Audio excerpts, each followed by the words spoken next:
Hello class 8. Today we are going to solve question number 2nd and 3rd of exercise 7.2.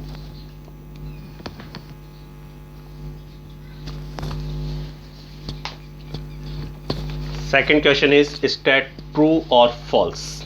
Question is state true or false. First question, cube of any odd number is even. हमें ये बताना है कि किसी भी odd number का अगर हम क्यूब करते हैं तो उसकी जो वैल्यू आएगी वो इवन आएगी. तो उसको मैं पहले एक एग्जांपल से क्लियर करूं आपको. 1 क्या है? Odd number. उसका क्यूब किया तो क्या है? 1. तो ऑड नंबर का क्यूब करने पे हमें क्या वैल्यू मिल रही? ऑड. 3 भी क्या है? Odd number. ऑड नंबर का क्यूब करने पे हमें मिल रहा 27, यानी 3 का क्यूब करने पे मिल रहा 27. तो 3 भी ऑड नंबर है और उसका क्यूब करने में भी क्या आ रहा है? ऑड. तो इसका मतलब है कि किसी भी ऑड नंबर का जब हम क्यूब करते हैं और जो उसकी वैल्यू निकल के आती है क्यूब करने पर वो ऑड आती है, जबकि हमें क्वेश्चन में स्टेटमेंट क्या दिया गया है कि आप किसी भी ऑड नंबर का अगर क्यूब करते हो तो वो इवन आएगी. इसका मतलब ये स्टेटमेंट क्या होगा? फॉल्स होगा. तो फर्स्ट वाले का आंसर क्या होगा? False. Second,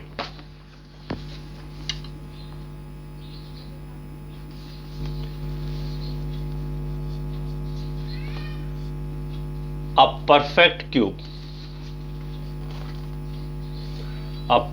cube does not end with 2 zeros. क्या कहा जा रहा है? a perfect cube does not end with 2 zeros. जो परफेक्ट क्यूब नंबर होता है उसका एंड कभी भी 2 जीरो के साथ नहीं होता है. अब इसे भी एग्जांपल से क्लियर करूं. जैसे मैंने मान लिया कि एक 10 लिया, इस 10 का मैंने क्यूब किया तो 10 का क्यूब करने पे कितना आएगा? 1000. तो आप अगर देखें तो इसका क्यूब करने पे जो एंड हो रहा है कितने जीरो से हो रहा है? 3 जीरो से. 20 का क्यूब करने पे कितना आया? 8000. तो 8000 का भी एंड कितने जीरो से हो रहा है? 3 जीरो से. तो ये कहने का मतलब है कि जो भी परफेक्ट नंबर होगा उसका एंड 3 जीरो से होगा, उसका एंड कभी भी 2 जीरो से नहीं होगा. तो हमारे पास जो क्वेश्चन आया उसमें भी यही बोला गया है कि कोई भी परफेक्ट क्यूब का एंड 2 जीरो से नहीं होता है. इसका मतलब वो स्टेटमेंट क्या है? ट्रू है. तो स्टेटमेंट क्या होगा इसका? ट्रू. क्लियर. अब हमारे पास third question, if square of a number ends with 5 then it's cube ends with 25. हमसे कहा जा रहा है कि अगर हम किसी नंबर का अगर स्क्वायर करते हैं तो उसका एंड अगर 5 से होता है तो उसका क्यूब करने पे एंड किससे होगा? 25 से होगा. तो चेक करते हैं, देखें एग्जांपल से. देखिए यहां पे मैंने 5 का क्या कर रखा है? स्क्वायर. तो कितना आया? 25. तो इसका एंड किससे हो रहा है? 5 से. तो ऐसा नंबर जिसका एंड अगर 5 से हो रहा हो और उसका अगर हम स्क्वायर करें तो उसका एंड किससे होगा? 5 से. इसी तरह से मैंने 5 का क्यूब किया तो कितना आया? 125. तो इसके जो एंड हो रहे हैं वो 25 से हो रहा है. ठीक है. अब नेक्स्ट एक और एग्जांपल लेते हैं. मैंने यहाँ पे 15 लिया तो 15 का एंड किससे हो रहा है? यहाँ पे 5 से. तो इस 15 का स्क्वायर क्या है तो क्या आया? 225. तो इसका एंड किससे हो रहा है? 5 से हो रहा है. ठीक है.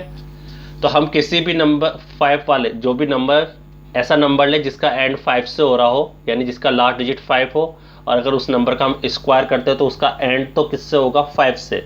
और अगर उसी नंबर का हम क्यूब कर दें तो उसका एंड 25 से होना चाहिए.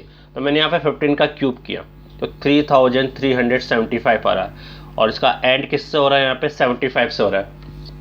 एंड किससे हो रहा है? इसका 75 से हो रहा है. तो इसका मतलब ये स्टेटमेंट फॉल्स होगा कि किसी ऐसा नंबर जिसका एंड अगर 5 से हो रहा है और अगर हम उस नंबर का स्क्वायर करते हैं तो उसका एंड 5 से तो हो सकता है, लेकिन अगर उसी नंबर का अगर हम क्यूब करते हैं तो उसका एंड जरूरी नहीं कि 25 से हो. तो जैसे यहाँ क्या 5 के क्यूब का एंड 25 से तो हो रहा है, लेकिन 15 के क्यूब का एंड किससे हो रहा है? 75 से हो रहा है. तो ये स्टेटमेंट क्या है? फॉल्स है. फोर्थ, तो थर्ड वाले का आंसर क्या रहेगा? फॉल्स. फोर्थ,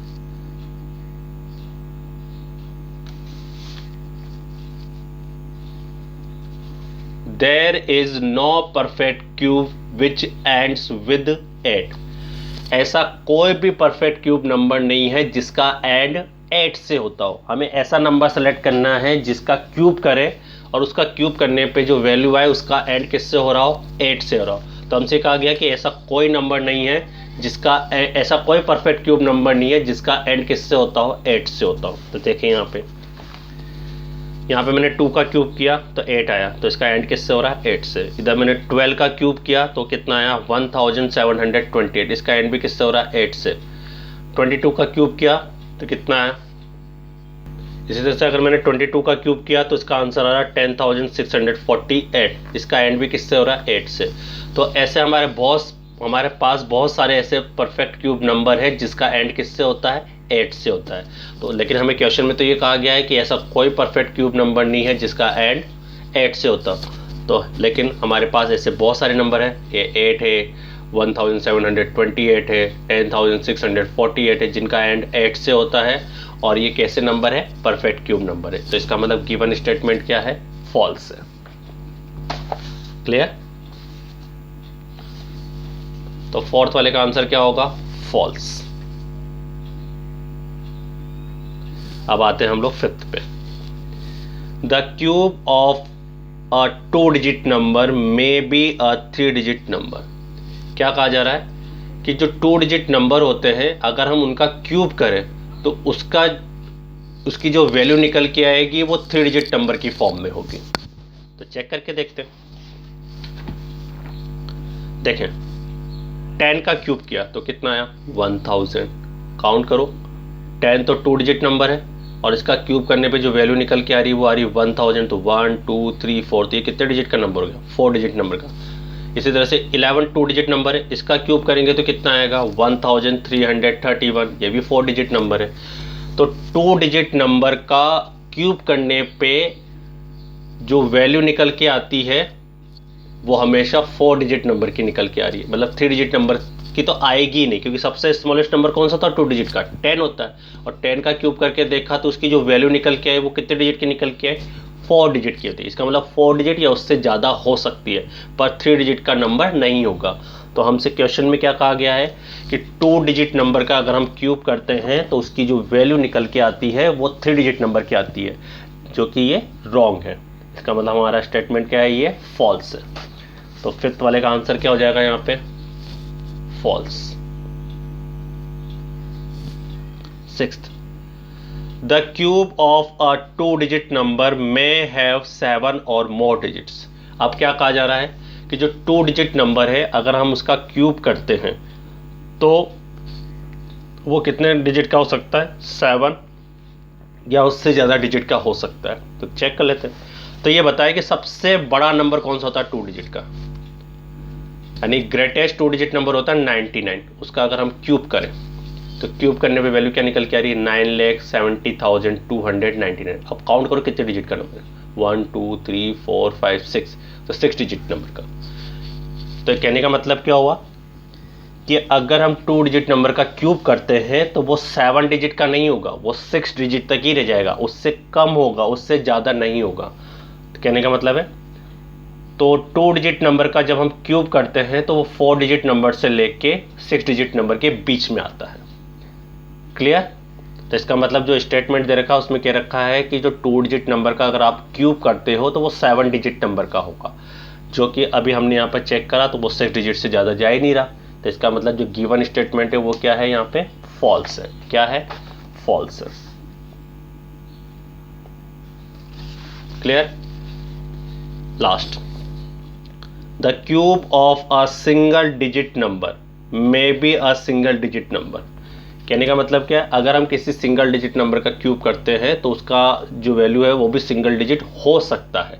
उससे ज़्यादा तो मतलब सिंगल डिजिट से ज़्यादा तो हो सकता है, लेकिन पॉसिबिलिटी ये है कि कुछ डिजिट के ऐसे जो है नंबर है जो सिंगल डिजिट के होते हैं, यानी 1 डिजिट का नंबर होता है और उसका क्यूब करेंगे तो उनकी जो वैल्यू निकल के आएगी वो भी 1 डिजिट का होगा।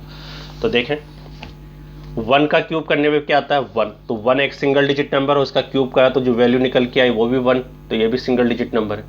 2 का क्यूब करा तो कितना आया, 8। तो 2 सिंगल डिजिट नंबर है, इसका क्यूब किया तो 8 आया, वो 8 क्या है यहाँ पे, सिंगल डिजिट नंबर। तो कहने का मतलब क्या निकला, तो ऐसे कुछ नंबर हैं जिनका अगर हम ऐसे कुछ सिंगल डिजिट नंबर है जिनका क्यूब करेंगे तो उनकी जो वैल्यू निकल के आएगी वो भी सिंगल डिजिट नंबर निकल के आएगी। तो इसका मतलब ऐसा स्टेटमेंट हमारे लिए ट्रू होगा। तो इसके लिए आंसर क्या होगा? ट्रू।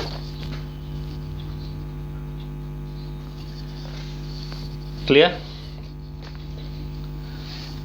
अब हमारे पास जो थर्ड क्वेश्चन है उस पे आते हैं हम लोग। समझना, उसके बाद मैं इसको एक्सप्लेन करूंगा आपको कुछ। You are told that 1331 is a perfect cube. Okay, तो 1331 जो होता है एक परफेक्ट क्यूब होता है। Can you guess without factorization what is its cube root? Similarly guess the cube roots of 4913 first part है, 12167 second question and 32768। हमें बिना फैक्टराइजेशन करे इसके बारे में क्या बताना है हमें कि ये इनके क्यूब रूट बताने हैं। उससे पहले मैं आपको कुछ एक पॉइंट्स क्लियर कर दूं, आपको समझने की पूरी कोशिश करना है इसको। ओके, क्या होता है देखो, अगर मान लो कि आपको एक परफेक्ट क्यूब नंबर दिया गया है, अगर उस गिवन परफेक्ट क्यूब नंबर का जो एंड है 1 से होता है तो उसका क्यूब रूट का एंड किससे होगा? 1 से। अगर गिवन नंबर का एंड 8 से होता है तो उसका क्यूब रूट निकालने पे जो वैल्यू निकल के आएगी उसका एंड किससे होगा? 2 से। अगर गिवन नंबर का एंड 7 से होता है तो उसका क्यूब रूट निकालने पे उसकी जो वैल्यू निकल के आएगी वो उसका एंड किससे होगा? 3 से। अगर गिवन नंबर का एंड 4 से होता है तो उसका क्यूब रूट निकालने पे जो वैल्यू निकल के आएगी उसका एंड किससे होगा? 4 से। अगर गिवन नंबर का एंड 5 से होता है तो उसका क्यूब रूट निकालने पे जो वैल्यू निकल के आएगी उसका एंड किससे होगा? 5 से। 6 वाले जो भी आपको गिवन नंबर हो उसका एंड अगर 6 से होता है तो उसका क्यूब रूट किस पे एंड होगा? 6 से। गिवन नंबर का एंड अगर आपका 3 से होता है तो उसका क्यूब रूट किस पे एंड होगा? 7 से। गिवन नंबर का एंड अगर 2 से होता है तो उसका क्यूब रूट किस पे एंड होगा? 8 पे। 9 वाले के लिए 9 पे एंड होगा और 0 वाले के लिए 0 के लिए होगा। क्लियर? तो ऐसे कौन से डिजिट है जिनका एंड बिल्कुल उसके जैसे होता है? जैसे 1 का एंड 1 से, 4 का एंड 4 पे, 5 का एंड 5 पे, 6 का एंड 6 पे, 9 का एंड 9 से और 0 का एंड 0 से होता है। बाकी जो बच्चे उनको याद रखना है आपको। तो 2 का एंड किस पे होता है? 8 पे, या 8 का एंड किस पे होता है? 2 पे। 3 का एंड किस पे होता है? 7 पे। 7 का एंड किस पे होता है? 3 पे। क्लियर? तो अब हमें जो क्वेश्चन दिया गया है उसमें हमें बिना फैक्टराइजेशन करे हमें क्या बताना है कि कौन 4913 का क्यूब रूट होगा। तो देखिए कैसे करना है, समझने की कोशिश करना। मैं फर्स्ट और सेकंड एक बार एक्सप्लेन करूंगा, थर्ड आपको अपने हिसाब से करना है। फिर 4913, ठीक है, इसका एंड किससे हो रहा है? 3 से। तो इस वाली रो पे देखें, जहां पर भी एंड 3 पे होगा, ठीक है, उस 3 के अपोजिट में नंबर कौन है? यहाँ पे 7। तो सबसे पहले हमने यहाँ पे 7 का क्यूब किया। एंड 3 से हो रहा था तो यहाँ पे देखा हमने, ये लिखा हुआ unit digit of the cube of given number के यूनिट में हमने चेक करा कि यहाँ पे 3 कहाँ आ रहा है। तो 3 के अपोजिट में कौन है? 3 के अपोजिट में कौन है? यहाँ पे 7। तो हमें 3 के बेस पे 7 चेक करा। तो सबसे पहले हमने 7 का क्यूब किया तो 343 आया। तो ये आया की वैल्यू हमारे पास 7 का क्यूब करने पर नहीं आया। 7 के बाद नेक्स्ट नंबर जो हमें सेलेक्ट करना है वो 17 करना है, यानी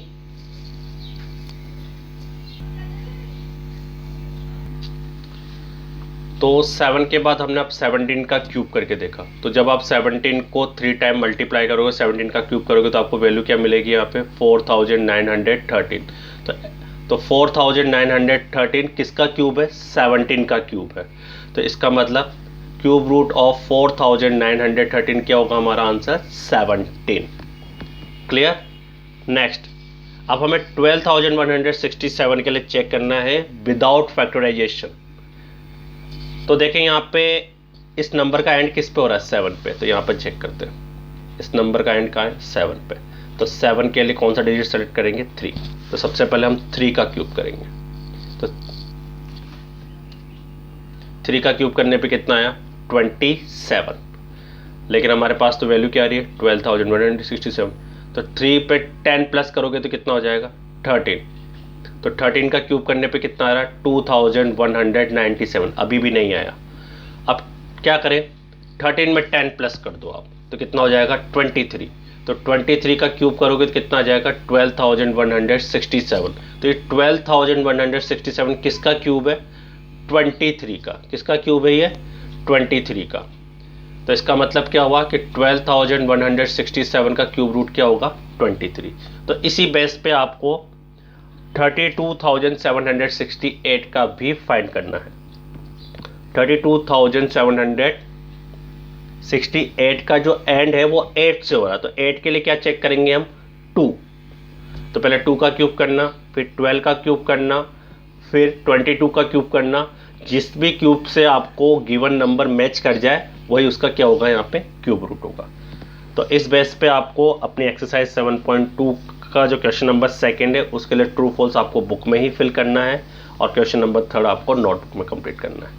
थैंक यू।